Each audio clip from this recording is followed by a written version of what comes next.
Hello everyone. It's me, Mr. Cartoon Survivor. Before we dive into the finale episode, I just wanted to thank you for watching and commenting. Cartoon Survivor has been such a fun hobby to produce, and will continue to be something I create for fun. Seasons 2, 3, and 4 have already been cast, outlined, and played out. I just have to edit them into fuller manuscripts, and then into video and audio media. So unfortunately at this time I can't really take casting suggestions. Nevertheless, my plan is not to stop anytime soon. Once seasons 2 through 4 are out, I will move forward with even more. I just want to air the ones I had written out first. Again, thank you so much for your views and your support. Let's get on to this finale, and see who will be named the winner of Cartoon Survivor Season 1. The sun rose over the island on day 29, casting a golden shimmer across the treetops as the final four stirred in the early morning heat. Birds called through the canopy, and for a moment, the island felt peaceful, though the energy in camp was anything but. Shego was the first up, already poking at the fire pit with a stick, silently watching the last of the embers warm the morning chill. Her expression was calm, but her mind was sharp, dissecting every angle. She knew she was a front runner, and that made her dangerous. King Boo hovered nearby, humming an eerie tune as he dropped some coconuts near the fire. He quietly spoke directly to Shego. "One more day, Shego. Then it's just us and the jury." Shego didn't respond, but her slight smirk said everything. Cosmo stumbled out of the shelter next, hair wildly disheveled, dragging his water canteen like a stuffed animal. He mumbled, half awake. "Does anyone remember where I left my pants?" Shego, already cleaning out a pot by the shoreline, rolled her eyes. Lois moved from the shelter into camp and sat next to Cosmo. She leaned in and whispered, "We need to talk later, about last night's vote. I didn't vote against you, Cosmo. Our alliance is still strong." Cosmo nodded too quickly. King Boo noticed but said nothing, his gaze lingering longer than it should have. Shego joined Lois, and the duo went to wash her hands by the shore, and in a brief moment of solitude, Lois whispered, "If Boo doesn't win immunity, he's done. I don't know what kind of crap he was pulling last night, but he's clearly not a real ally." Shego nodded, though her thoughts remained unreadable. Trust was razor thin now. Every glance held weight. Every word, a potential play. Meanwhile Cosmo and King Boo sat together near the shelter. Boo spoke first. "Hey floaty friend. We've almost made it to the end. Just one more vote to go. You and I are still good, right?" Cosmo nodded in agreement. "Sure. It doesn't matter that you and Lois are both saying each other voted me. I don't break my alliances. I only break vases, and coconuts, and foreign laws." King Boo raised an eyebrow in confusion, but Cosmo's word was good so far. Why would that change at the final vote? As the afternoon approached, Lois pulled King Boo aside in the jungle. "Look, I don't know why you're blaming me for the vote you clearly cast. I don't know if it's personal, or game. I don't care. Just watch yourself. I've been a great ally to you. If you find a way to put me on jury, you will lose this game. I'll make sure of it." King Boo half apologized, insisting he's sorry he may have rubbed her the wrong way, but refused to own up to the second Cosmo vote. As Lois angrily walked away, he smirked. Now all he had to do was get Shego on his side. The group packed to go to their final immunity challenge. The tension of the endgame loomed quiet, but inevitable as the group exited camp to meet Jeff.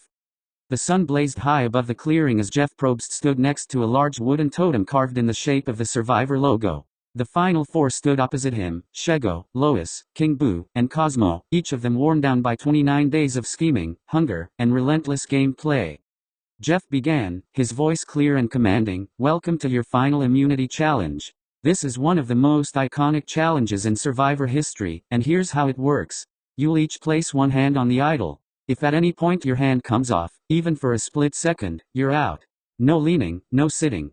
Last person left touching the idol wins immunity and a guaranteed spot in the final three and a guaranteed chance to plead their case to the jury." They each stepped up and took their place around the idol. The mood was tense. Shego wore her game face, focused and fierce. King Boo hovered ominously, his translucent hand barely brushing the idol. Lois stared it down like it owed her money. Cosmo blinked 3 times before asking if blinking disqualified him. Minutes passed. Then half an hour. The blazing sun did not relent. 45 minutes in, the stillness broke. King Boo, ever the agent of chaos, whispered just loud enough, "Lois, if I drop now and you win, do I have your word not to vote for me tonight?" Lois scoffed, keeping her hand firmly in place. You think I'm stupid enough to take a deal during the challenge? Especially with you, traitor. King Boo giggled sarcastically and replied, Traitor? That feels like a strong word. I did nothing wrong. I'm a great ally. Lois shook her head and quit back. Right.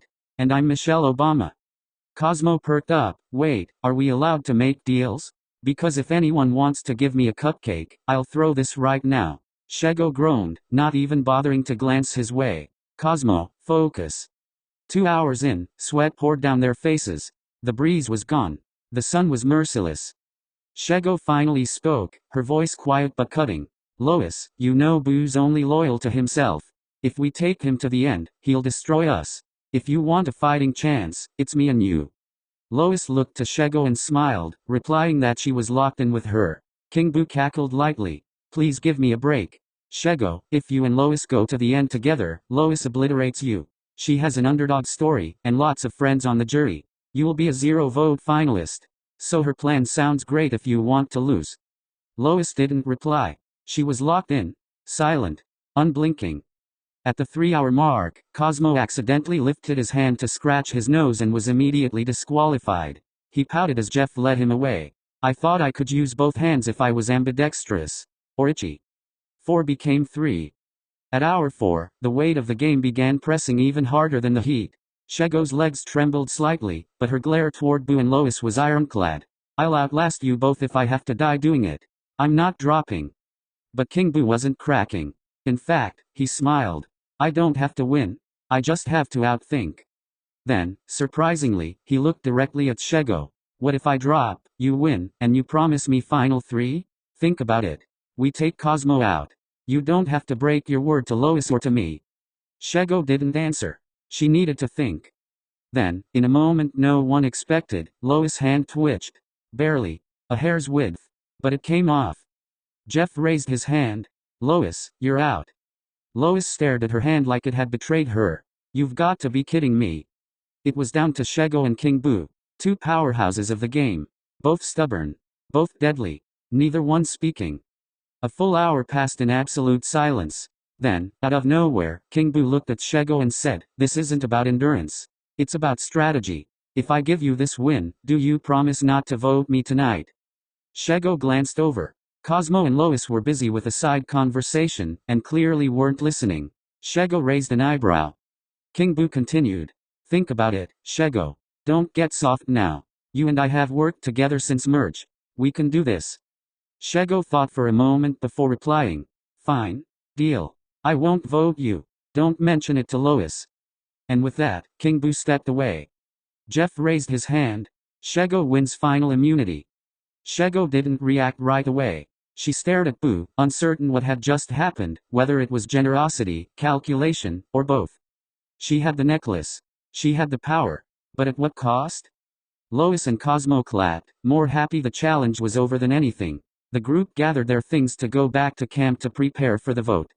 The sun had shifted when the final 4 trudged back into camp, Shego's freshly won immunity necklace gleaming in the sunlight like a symbol of power and a shield.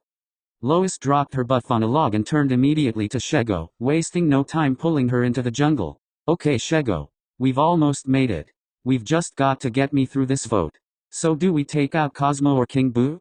If we want to sit at the end next to someone who can't beat us, that's Cosmo. And King Boo? I actually don't know what moves he has on his resume, but I think his chances of winning are higher. Plus I'm just annoyed at him lying about my vote. I say we go Boo. Shego immediately shook her head no. I think we take out Cosmo. He's too likable. And I want me, you, and Boo to all be at the end.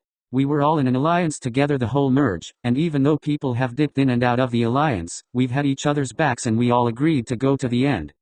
Lois shrugged. Fine.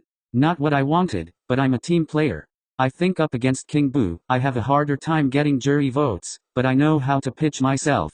Boo's got it under the radar game. I've got a scrappy one. You have a strategically savvy game. Shego nodded as Lois talked, realizing this decision may be harder than she originally thought. A few paces away, King Boo was already floating circles around Cosmo at camp, his tone low and sinister smooth. Cosmo, my closest ally, my old pal. I like you. Those women don't. That's all the math you need. I'm not asking for a blood oath. Just don't let them get in your head. You and me? Final 3. Simple. Shego's already there. So it's about the last seat. We just need to take out Lois. Cosmo blinked. Wait, I'm in the final 3? Like, for sure. Boo laughed. If you play it right, I can guarantee it for you if you vote Lois. Cosmo seemed to melt at the idea. Do we get cake? King Boo smiled. Metaphorical cake, yes. As Boo floated away, he knew he had a decision to make. Taking out Lois would mean he had less competition at Final Tribal, but taking out Cosmo assured him a jury vote. But which option was the right one? Meanwhile, Shego sat by the ocean alone. She wasn't savoring her win, she was calculating. Boo had dropped on purpose. They made a deal. The question was, would Shego stick to it? She spoke to herself. Okay Shego, pros and cons. If King Boo goes out, it's basically me versus Lois, but half the jury is mad at me, including Boo for breaking the deal. If Cosmo goes out, Final Tribal gets a lot more competitive, but at least all good players would be at the end. If Lois goes, it's me versus King Boo, but again the jury may be bitter. But could I win over a bitter jury? Shego, stop being so emotional. Just make a choice. King Boo joined her, sitting down uninvited. I meant what I said about our deal. Whatever you want to do tonight, I'm in. I'm with you, Shego. You're my closest ally. Shego didn't respond immediately, but muttered quietly. Who do you want gone? Boo leaned in. I want rid of anyone who could beat us in the end. And that's all I'll say on that. As King Boo floated off, Shego finally glanced at him. Boo, I've really enjoyed working with you. King Boo turned around to smile at Shego. Maybe she wasn't so bad after all. Meanwhile at camp, Lois and Cosmo talked about the vote. Lois started with a pitch. Okay Cosmo, this is our moment. We just need to vote out King Boo, and we're good to go. Cosmo rolled his eyes. Sure, Lois. Lois sensed sarcasm. What's wrong, Cosmo? Cosmo turned away from Lois. I've heard the truth. The truth about you not liking me. The truth about you voting me. Such betrayal. It makes me sad. And angry. Lois had to do a double take. What are you talking about? Cosmo, I love you. You're one of my closest allies. I've never voted you. Cosmo didn't reply. He simply left camp. Shego entered camp and approached Lois. What's his issue? Lois looked panicked. I don't know, but we need to sort it out quick if we're taking out Boo. Shego sat down in the shelter. Lois, I think I've decided we can't vote King Boo. We'll have to go Cosmo tonight. Lois was now the one rolling her eyes. Shego, you know I think that's a terrible idea, but I'm with you. Always have been. If that's what you want, fine.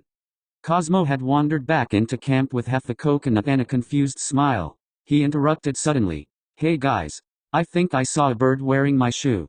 Everyone ignored him. Back under the canopy in the jungle, Lois cornered Cosmo. Lois spoke directly to him. You cannot trust Boo. You know he'll gaslight his way to the win. You wanna be the guy who let that happen? I'm with you Cosmo. I need you. Believe me, please. I'm begging you. This is life or death in the game. Person to person, heart to heart, please don't vote me. Cosmo held up both hands. Too many opinions. I'm just trying to find my shoe. Maybe go talk with your fellow Cosmo hater. As the sun dipped toward the horizon, nerves buzzed like flies. Promises were exchanged, alliances double-knotted, and no one knew where the votes would land. Shego stared into the fire as the others circled, bickering and bartering. She held the necklace, but tonight, her power wasn't just immunity, it was the final say in whose game got snuffed out. As King Boo hovered near the shelter, he was doing final calculations on jury votes to inform his decision tonight. Lois paced near the coconut stack, debating who deserves to plead for $1 million and how she would pitch herself. And Cosmo found his shoe. As the players headed out for their final vote of the game, uncertainty rose as quickly as the tension. As the final 4 entered tribal council, the atmosphere was thick with anticipation. The jury, seated to the side, observed intently, their expressions a mix of curiosity and judgment. Jeff Probst, standing at his usual spot, began by addressing the significance of the evening. Congratulations on making it to the final 4. Tonight's vote is pivotal. Tonight the 4 of you determine who will have a chance to plead their case to the jury for the title of sole survivor and the $1 million prize. He then turned his attention to Shego, who wore the immunity necklace. Shego, with immunity around your neck, you're guaranteed a spot in the final 3. How does that influence your decision-making tonight? Shego sat up straight and started answering, more to the jury and her fellow players than to Jeff. This necklace provides security, but it also places a burden. The choice I make tonight could shape the jury's perception and impact my endgame. My vote makes up 1 of 4. That's pretty significant. And I intend to use it to advance my game and propel me into final tribal council. Jeff nodded, then shifted focus to King Boo. King Boo, you've been known for your bold plays at tribal, but tend to be on the quieter side at tribal councils. I'd go as far as saying you're hard to read. Do you feel vulnerable without immunity? King Boo smirked. Absolutely, Jeff. At this stage, any misstep can be fatal. But I've played this game with calculated risks, and tonight is no different. I'm confident in my strategic relationships, and I think I've set myself up pretty well. The conversation then moved to Lois. Lois, how do you balance personal relationships with strategic gameplay as we near the end? Lois took a deep breath in before answering. It's a tightrope walk. My bonds are genuine, but this is a game. Decisions are made with both heart and mind. Shego interjected. Heart and mind are both important, but for most of us this game comes down to trusting your gut. It's a balance. Lois shook her head in agreement. Finally, Jeff addressed Cosmo. Cosmo, you've been seen by some as a wild card. Do you think that unpredictability serves as an advantage or a hindrance now? Cosmo answered, delighted to be acknowledged. I didn't know I was a wild card. I've tried to stay true to myself, but I know that can ruffle feathers. I have a habit of annoying people without noticing. Wanda told me that'd get me voted out. But here I am. And I've made so many friends, and some enemies too. The discussion then delved into jury management. So Shego, with the jury watching, how much does their perception weigh on your decisions? Shego looked to the jury again. It's paramount. They're the ones who decide the winner. Every move is under scrutiny. And while it's important to manage who you keep in the game and who goes out, hopefully this jury will respect game moves as well as social bonds. King Boo raised his hand, and began speaking after Shego finished. I've always played for the jury. Making moves is essential, but ensuring they're respected by the jury is the key. There's no point in making a move if it hinders the jury's view of you. As the dialogue progressed, Jeff posed a direct question. At this point, who do you believe doesn't deserve to win? The players exchanged glances, the weight of the question evident. Lois spoke up first. Each of us has faced challenges and made choices that led us here. But ultimately we don't make the choice of who is or isn't deserving. The jurors each have their own criteria. I think I'm deserving. King Boo agreed. Survivor is unpredictable. Deserving is subjective in this arena. Cosmo nodded, not really listening and watching a moth circle a torch in the distance. Jeff allowed a moment of silence, letting the gravity of the situation settle. With that, it's time to vote. One by one, the castaways approached the voting urn, casting their ballots deliberately. The jury observed every move, aware that the culmination of the game was imminent. After the votes were cast, Jeff retrieved the urn. Once the votes are read, the decision is final. The person voted out will be asked to leave the tribal council area immediately. First vote. Lois. Lois grabbed Shego's hand and gritted her teeth. Second vote. Cosmo. That's 1 for Lois, and 1 for Cosmo. King Boo looked over to Cosmo, who gave him a thumbs up. Next vote. Lois. That's 2 for Lois, 1 for Cosmo, 1 vote left. Shego looked to Lois and lightly squeezed her hand. Cosmo glared intently on the urn. King Boo smirked and raised an eyebrow. The 15th person voted out of Cartoon Survivor Season 1, and the final member of our jury. Lois. Shego immediately hugged Lois. I'm sorry. I love you, but I had to. Lois whispered back to her. It's okay. I understand. Go beat some ghostly butt. Lois approached Jeff with her torch, back turned to the 3 who just voted for her. Lois, the tribe has spoken. She gathered her belongings and left silently. Jeff turned to the final 3, Cosmo, Shego, and King Boo. Well, you've now done all you can do. Your fate is now in the hands of the very cartoons you've voted out. I suspect tomorrow night will be interesting. Congratulations on making it to the end. You can head on out. The final 3 rose, and left together silently for camp for the final time. The final 3 returned to camp under a starlit sky, their torches casting long shadows across the sand. There's a strange quiet in the air, a blend of exhaustion and anticipation. Cosmo, moth in hand, chattered nonstop about how he accidentally became a hunter and caught the moth. Shego offered a rare smile, amused but still in game mode. King Boo was quieter, thoughtful, already strategizing how to present his game to the jury. The trio shared a small meal, sitting around the dim remnants of the campfire, each lost in their thoughts. The weight of tomorrow's final tribal council loomed heavy. All the alliances, betrayals, and victories have led to this. They've survived the elements, the twists, and each other. Now, only one will walk away with the title of sole survivor. For the first time, it's out of their hands.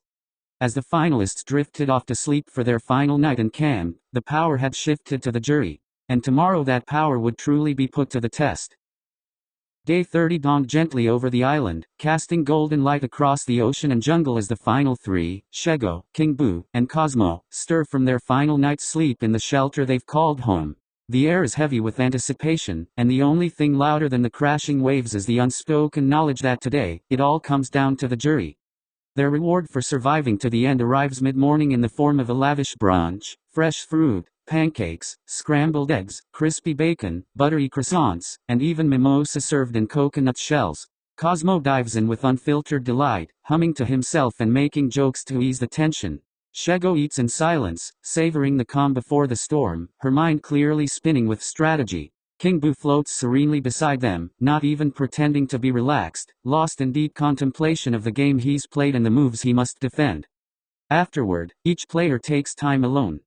Cosmo practices what he thinks are really persuasive points, like being fun and loyal, though he often gets distracted chasing butterflies. He knows his strength was making genuine connections, and mostly standing by them. Often the backup target for votes, Cosmo scraped by round after round by being non-threatening. His relationships with the members of the jury should prove to be beneficial against two players who were more cutthroat and villainous. Though likable, does Cosmo truly have the chops to prove he played a win-worthy strategic game? King Boo rehearses and whispers near the jungle well, outlining his strategic decisions, ready to justify blindsides and idle plays with cold logic and charm. His strategy of making himself everyone's ally worked until he needed to pick off those exact allies.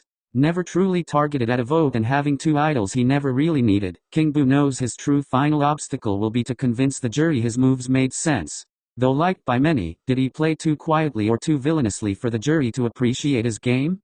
Shego, perched on a rock by the tide pools, crafts her case with intensity, emphasizing her maneuvering through different player combinations, challenge prowess, and adaptability. Always in a position of power, Shego played a dominant game, but one filled with betrayals and blindsides of allies. While her challenge wins kept her safe from her ever-growing target, she knows she had to convince the jury her social game was strong enough to be deserving. If players don't like you, they won't vote for you to win. Though visibly dominant, did Shego put in the social work to overcome a bitter jury? There's a strange peace in the air, but tension lingers just beneath it. For all three, the game is no longer about surviving, it's about convincing. Every word, every answer at final tribal council could change the outcome. The sun arcs slowly across the sky as they prepare to face the jury and plead their case for the $1 million and the title of sole survivor. As the flames crackle in the tribal council torchlight, the final three, Shego, King Boo, and Cosmo, take their seats, facing the 8-member jury: Muriel, Tigger, Chica, Tommy, Kim, Velma, Jerry, and Lois. Tension coils in the air, every eye is sharp, every word carries weight. Jeff starts off the final tribal council. Welcome to the final tribal council of Season 1.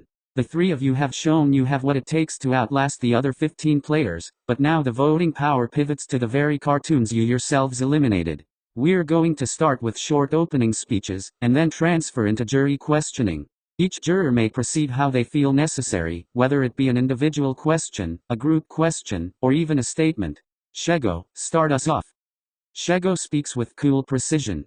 Hello, jury. I know a few of you are probably pretty frustrated with me right now. I just want to make sure I can answer any questions to clarify those frustrating moves. Ask me anything you want, even if it hurts. I have played a strong game.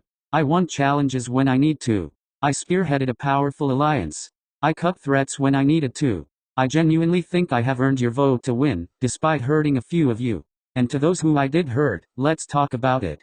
I want to explain myself. Every move was based on a calculation to get here, and was almost never personal aside from the cheeky red demon sitting among you. He and I can work our stuff out later, but tonight I want to talk to the rest of you and clarify what you need to know from me. Thank you. Cosmo spoke next, chirpy and excited. Hello, distinguished panel of judges. I stand, or float, before you but a small fairy. I came here excited for a new opportunity, and surrounded by new friends. At the start of this, I didn't know what I was getting into. The lies, manipulation, and backstabbing were a lot for me to handle, but I rose above it and came out the other side with strong friendships, and even stronger friendship bracelets for each of you. I'm really happy to have met all of you, and to leave this island with lifelong friends. I'm really hoping those friendships will support me tonight, just like I supported you all during the game. And hopefully on top of that I can provide a few laughs too. What matters in a game like this is that we all have fun, so I hope we can all remember that tonight on our last evening together. King Boo speaks next, looking directly at the jurors. Okay guys, here we are. I know a few of you may be frustrated I am here while you are over there, and that's understandable. I'd feel the same way. I worked alongside many of you at some point in the game, and hope that alignment carries through tonight. I want to show that I played the perfect under-the-radar game, and that every move I made, whether it be subtle or bold, was intentional, and got me to this finale. I could not be here without each of you, and I want to expand on that with my answers to your questions. So excited to catch up with you all. The jury sat stone-faced, and Muriel stepped up to begin the question and answer portion of the evening.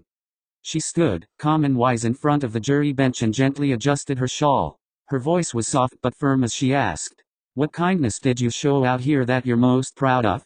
And do you think kindness has a place in a game like this?" Cosmo lights up first, recalling how he comforted a distraught Lois after a rough challenge and shared extra rice without being asked. Kindness is everything. It's how I made friends and stayed true to me. Games are supposed to be fun, so I wanted to make sure I was helping to bring that to people when they weren't having as great of a time. Shego crosses her arms, considering. I may not seem it, but I tried to protect people I cared about, until I couldn't. To me, that is kindness. In real life I'm not a loyal or personal kind of girl. I'm independent. But in this game, I tried to cover not only my own back, but my allies' backs as long as I could. My loyalty to Velma for most of the game was real. My loyalty to Lois was real. It just reached a point where loyalty became more dangerous than beneficial. Kindness in this game? Rare, but not impossible. King Boo chuckled dryly. In Survivor, kindness is a tool, if used wisely. I played this game as if it was the end-all be-all. I went hard. To be honest, there wasn't much genuine kindness from me. I used it more as a tool to get here, and it worked. And that's hard to hear for some. Those who were genuinely kind got taken out fast, and I quickly realized that wouldn't work. I adapted to using it how I saw effective. And unfortunately for people like you, Muriel, it worked. Muriel smiled and nodded at the finalists, and stepped back as Tigger gleefully bounced forward. Tigger bounced up with his usual energy, though a hint of seriousness tugs at his smile. Alrighty. This game's full of ups and downs, kind of like bouncing. So tell me, when did you hit rock bottom out here, and how'd you bounce back up? Cosmo frowns, surprisingly solemn. When Chica and Muriel were voted out. They were so nice to me so early, and to lose them in the middle of the game was really hard. I felt really alone. But I kept smiling, kept laughing, and got a whole new set of friends. And now look at me, back to my normal smiley self. Shego nodded and spoke next. Honestly? When Velma got taken out. That was hard. I voted for her, and it took everything in me to do so after she proved loyalty to me. I thought I had control of everything, but that vote would have been a 3-3 if I didn't flip. I had to make a hard decision that really hurt. I bounced back by playing harder, trusting myself, and cutting emotional ties to accomplish my ultimate goal of getting here. King Boo smirked before answering. My lowest point? I don't think I had one. I suppose you could say it was pretending to be weak when I wasn't. It felt like I was betraying myself. But I used it to fade into the shadows, rebuild my alliances, and strike when it mattered. I was pretending to be under the radar and got to be close with everyone. And that's draining. Rock bottom is just a launchpad, and pretending to be there is how I got here. Truth be told, I was never actually on the bottom, even when things didn't go my way. Tigger saluted the finalists, and bounced back as Chica robotically marched forward. Her glowing eyes scanned the final three, and her voice was sharp and deliberate. I want to hear how each of you took control of your fate in this game. Not luck, not riding coattails, true control. Convince me you weren't just dragged here. Shego answers first, cool and confident. I orchestrated several blindsides, including flipping the vote that sent him packing. I was the determining vote in Velma going. I was the determining vote in Lois going. All three were either targeting me or threats to me. I won immunity when I had to, and I built trust with almost everyone, even when I knew I'd betray them. That's control. I never allowed myself to be in danger. King Boo leaned forward, voice smooth. I held the most power in the game, 2 idols, alliances everywhere, and I chose when to reveal things. I didn't get here by accident. I haunted every vote.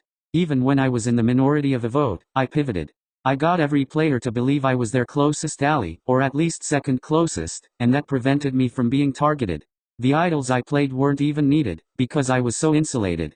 That's power. And no one caught onto it. Cosmo grinned nervously, realizing it was his turn to answer. I know I'm not the classic strategist, but I used my social game to stay off the radar. People underestimated me, and I used that to cast votes while never being targeted. That's control in my way, the Cosmo way. If people like me, they won't vote me. Chica's eyes narrowed, and she silently went back to sit down. Tommy waddled up next for his question. Ever the thoughtful presence, he stepped up with a calm but pointed tone. This game isn't just strategy, it's about relationships.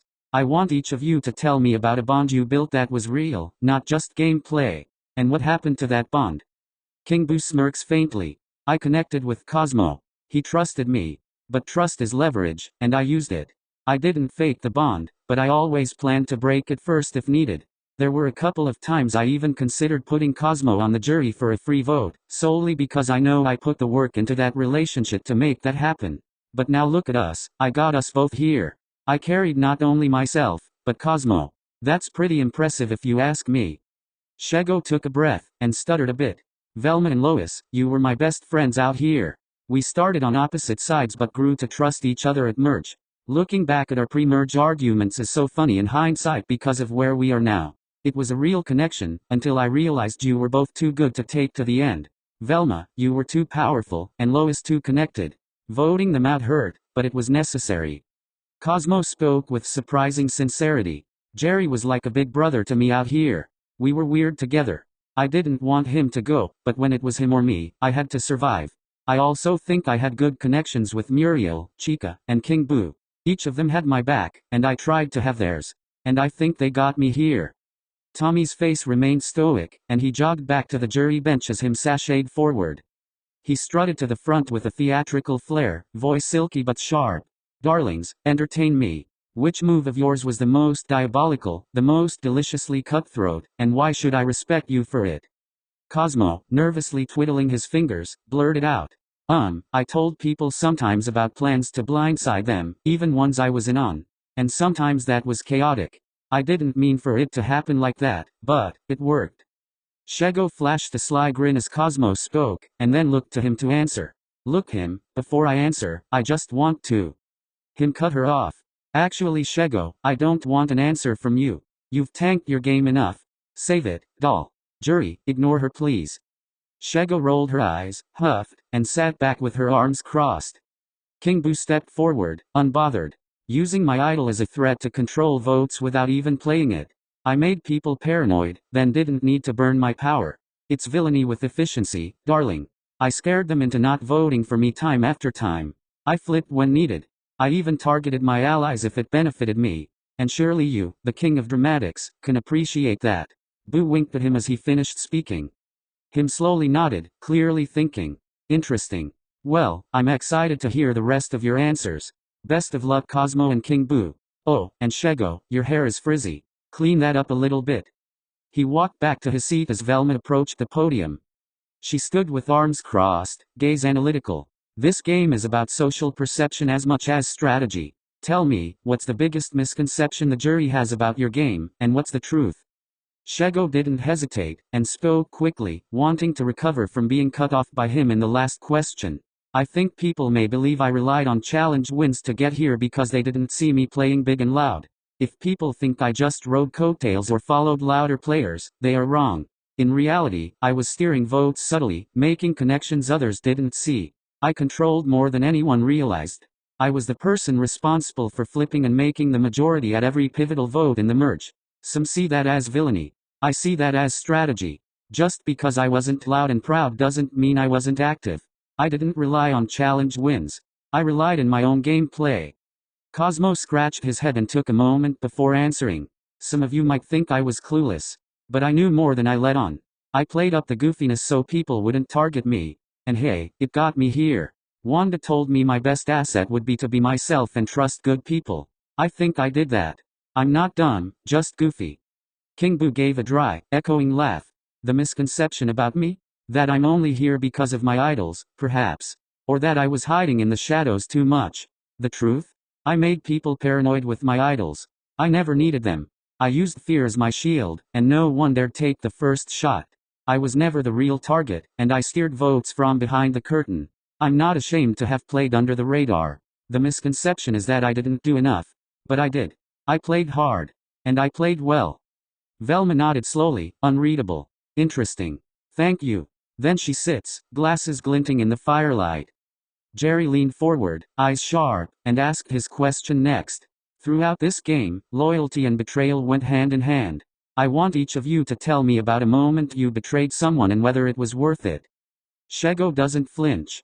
Turning on him. He thought we were solid, but aligning with Velma and Lois gave me more control. It was cold, but necessary. And yet, it was worth it. He was turning on me and my squad first. And if someone is going to defect, they had to go. We had the majority, and I was smart enough to know he needed to be stopped before getting traction, and I was skilled enough to make that happen. King Boo floated a little higher for his answer. I betrayed all of you. I made each of you believe you were my closest ally, or one of my closest, and then cut you when needed. I played a solo game, and you all were tools for me. I don't mean that disrespectfully, but I want to own my game. I played like the ghost I am, moving the game pieces in the quiet. My only allegiance was to my future crown. And yes, it's paying off. I just hope you understand why I did it. All for the win.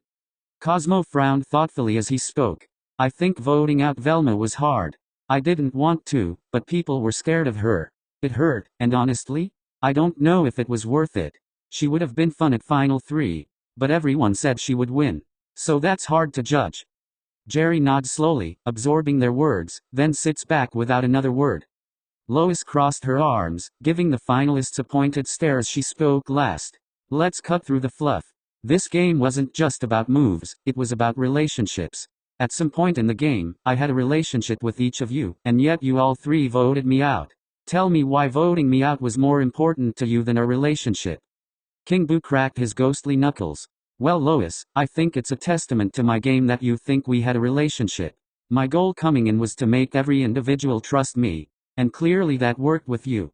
I'm sorry I hurt you, but blaming that Jerry vote on you is what got Cosmo to stick with me and got me here. I didn't choose winning over you at Final 4. That decision was made day 1 when I stepped on the beach. Cosmo smiled sheepishly while talking. I was everyone's buddy, including yours. I didn't know King Boo lied to me, and I was mad at you. I want to make up and be real friends after this, Lois. I'm sorry I was wrong. Please forgive me. He gave hard hands as he finished speaking. Shego leaned forward confidently. Lois, you and I both know our pre-merge relationship was bad. It's almost funny looking back. When we joined up at Merge with our new alliance, it was real. I cut you at 4 for a couple of reasons. For one, you played a phenomenal game. If you were here with me instead of King Boo or Cosmo, I would be terrified you would beat me. And I came to win. Secondly, during the final immunity challenge I made a deal with King Boo not to vote him. Even though that deal was made at your expense, it's what I had to do to get here. I really hope you understand. We are friends. I do care about you. I didn't choose being here over being friends with you. I want both. And I hope you understand that. Lois sat back down, and Jeff urged the finalists to give their final speeches. Shego stands tall, eyes scanning the jury. I played this game hard, strategically, socially, and physically. I made moves when I needed to, adapted when things changed, and never hid behind anyone. I got blood on my hands, yes, but I owned every decision. I didn't rely on luck or float to the end. I fought for it. If you value bold and confident gameplay, loyalty with limits, and someone who wasn't afraid to take the shot, then I hope I've earned your respect and your vote. I didn't come here to make friends, I came to win. But I'd like to leave with both. I wasn't the loudest player, but I was far and away the best player. Cosmo steps up next, fidgeting slightly but smiling wide. Okay, so I know I'm not the most normal player here, but I played with heart, humor, and honesty. I built bonds that mattered, stayed loyal to the people I trusted, and still made it here, even when things got wild. I may not have masterminded a vote, but I was never out of the loop. I kept the tribe laughing, thinking, and sometimes distracted on purpose. I was underestimated, but I made it to the end. If you want a winner who played with soul and surprised you, then hey, vote Cosmo. All of you are my real friends, and friends support friends. So please support me now when it matters most. King Boo floats forward next, his voice echoing with eerie calm. From the shadows, I played this game with precision. I controlled votes without drawing heat, found idols that only one other person found, and adapted when alliances crumbled. I built trust while planting seeds of doubt, and every move I made was deliberate. I was never the loudest voice unless I needed to make my idols known, but I was always watching, always calculating. I gathered my information, and used it well. You may not have seen every move, but that was the point. I didn't need to dominate, I needed to endure. I played a subtle, smart, and powerful game. If you value strategy and stealth, I humbly ask for your vote. The jury sat in silence, each juror thinking who they would vote for. After a moment, Jeff began calling them up to vote for a final time. This time, for a winner. After the last juror voted, Jeff went to retrieve the urn, and made his final speech. Thank you all for an incredible first season. We could not have done this without contributions of each of the finalists, jurors, and pre-jurors. Thank you for the laughs, the shocks, and everything in between. And now, here we are. It's time to reveal the votes for the winner of Cartoon Survivor Season 1. For the last time this season, I'll read the votes. First vote. Shego. Shego smiled and nodded to the jury. Second vote. Shego. That's 2 for Shego. King Boo raised an eyebrow and looked up to Jeff. Next vote. Cosmo. Cosmo clapped wildly for himself. Shego giggled under her nervous breaths. Next vote. King Boo. That's 2 for Shego, 1 for King Boo, and 1 for Cosmo. King Boo relaxed a bit hearing he got a vote, expecting more to come. Next vote. King Boo. That's 2 for Shego, 2 for King Boo, 1 for Cosmo. Shego gritted her teeth and playfully frowned at King Boo. Boo smirked in response. Next vote. Shego. That's 3 for Shego, 2 for Boo, and 1 for Cosmo. Cosmo smiled brightly, happy to be involved. We have 2 votes left. Next vote. The winner of Cartoon Survivor Season 1. Shego. The jury voted 5-2 to 1. Congratulations. The cast all cheered as Shego broke down in tears of celebration, and she proudly accepted her win and victory check. Jeff asked for any final words, and Shego spoke clearly and confidently. From day one I knew I could get here. I made it. I ran this season top to bottom. Thank you, Jeff. Thank you, Cartoon Survivor. And thank you, jury. I am truly blessed. Now Season 1, let's party. And with that, we have completed our first season. An amazing winner, from an amazing cast, on an amazing season. Thank you all again for watching, and we'll see you soon for the Season 2 cast reveal. This is Mr. Cartoon Survivor, signing off. Stay in touch.